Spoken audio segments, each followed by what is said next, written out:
사랑합니다. 성도 여러분, 수요일 아침 냉천골의 아침 말씀 묵상 시간입니다. 말씀 봅니다. 어제와 같은 본문을 보도록 하겠습니다. 히브리서 1장 1절부터 3절 말씀. 옛적의 선지자들을 통하여 여러 부분과 여러 모양으로 우리 조상들에게 말씀하신 하나님이 이 모든 날 마지막에는 아들을 통하여 우리에게 말씀하셨으니 이 아들을 만유의 상속자로 세우시고 또 그로 말미암아 모든 세계를 지으셨느니라. 이는 하나님의 영광의 광채시요 그 본체의 형상이시라.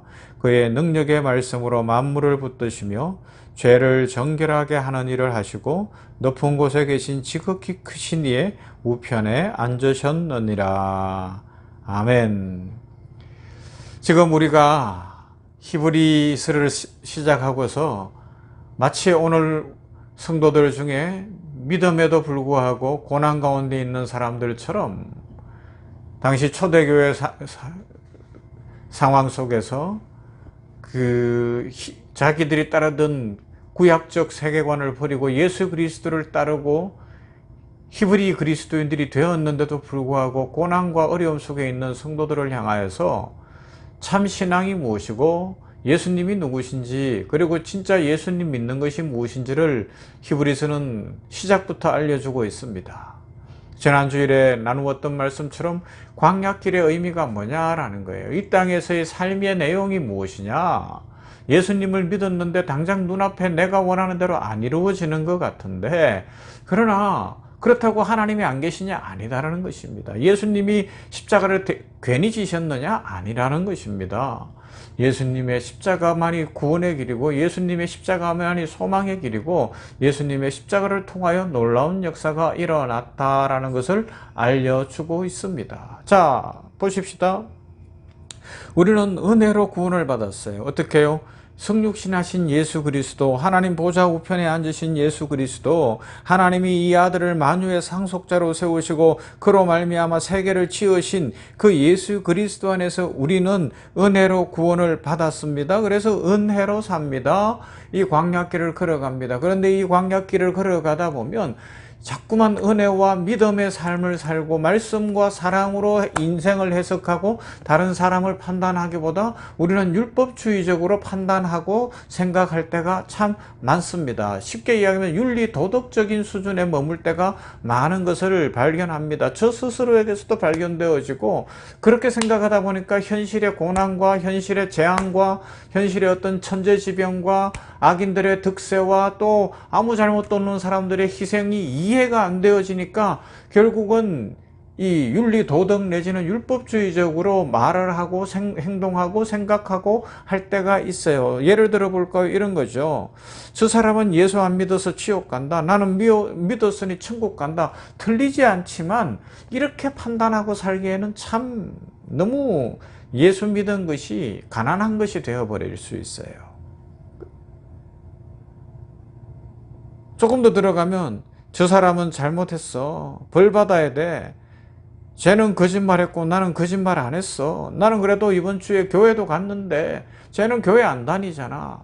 뭐 내지는 지금 이 땅에 보면 막 묵지마 범죄와 같고 또 사람들이 상상할 수 없는 악한 범죄를 저지르는 사람들을 보면 왜 하나님 당장 벌을 안 내리시는가?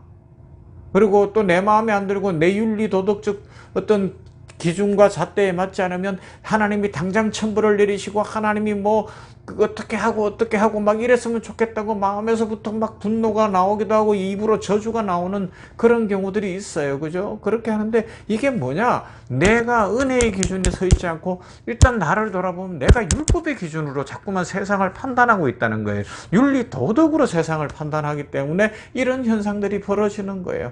물론 현실 속에서 이 모든 아픔과 고난을 다 이해할 길이 없어요. 그래서 답답한 건 사실입니다. 그러나 하나님의 살아계심을 믿고 예수 그리스도의 성육신을 믿는다면 우리는 조금 다른 생각을 한다는 거죠. 계속해서 히브리서에서 강조하는 것처럼 예수님이 사람으로 오셨다고요.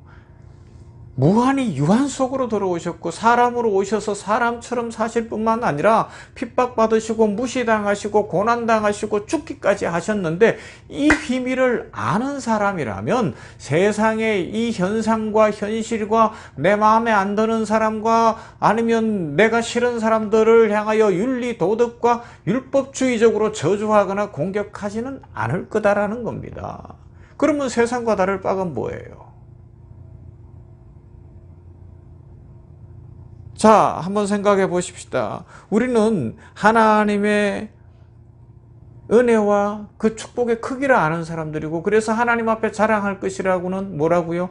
사도 바울이 그랬던 것처럼 나의 죄인됨을 씻으신 예수 그리스도, 나의 연약함을 채우시는 예수 그리스도, 합력하여 모든 것이 선이 되게 하시는 예수 그리스도, 그분만 자랑합니다. 그래서 히브리서를 시작하면서도 예수님이 누구신지 딱 그 선언으로 시작을 하고 있는 거예요.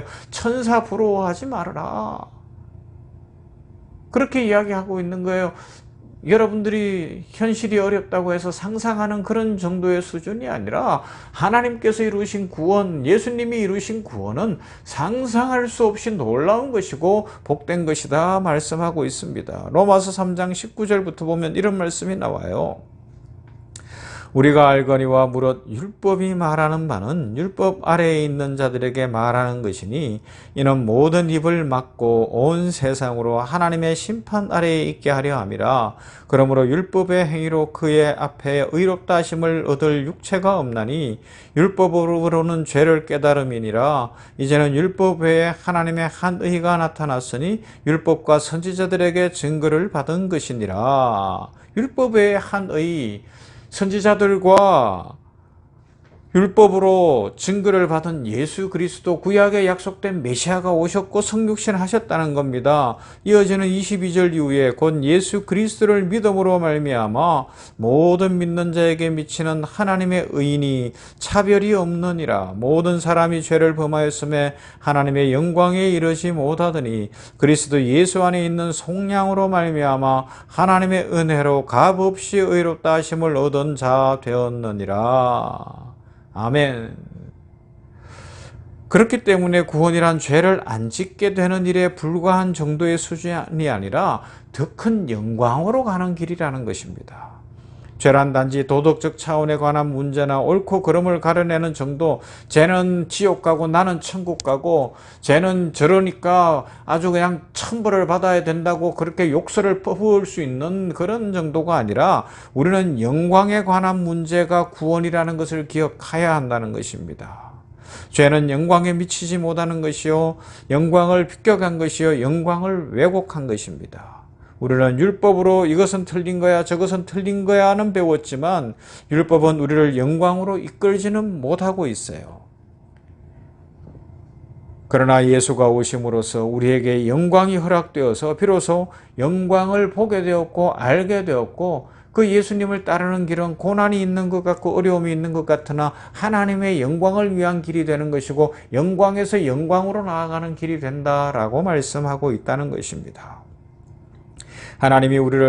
하나님이 만족하시는 영광으로 목적하셨고 예수로 그것을 이루시겠다고 하심으로써 우리는 세상 사람들과 다른 길을 걷게 되었습니다. 여러분, 공포의 반대말이 뭐예요? 안심이죠. 그러나 그건 단순히 공포가 없는 상태에 불과하지만, 공포의 반대말은 깊이 생각해서 보면 그 윤리도덕적 수준을 넘어서면 사랑입니다. 사랑으로 공포가 없도록 하는 것이고, 사랑으로 덮어주는 것이고, 사랑으로 희생하는 것이죠. 정직 뭐예요? 나는 거짓말을 안 했어. 나는 사심이 없어. 나는 욕심이 없어. 그건 세상 사람들 중에서도 할 수 있는 이야기라는 것입니다. 부정적이고 소극적인 것이죠.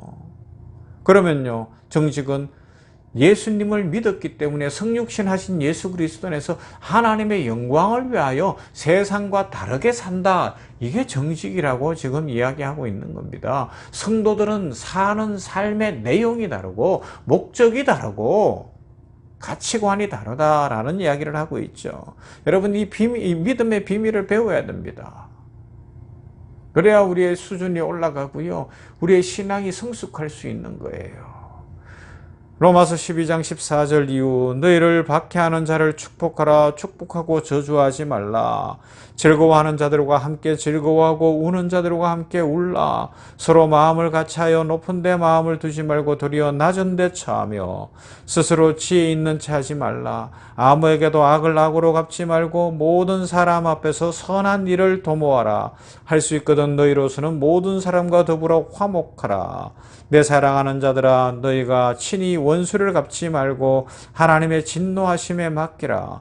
기록되었으되 원수 갚는 것이 내게 있으니 내가 갚으리라고 주께서 말씀하시니라. 내 원수가 줄이거든 먹이고 목마르거든 마시게 하라.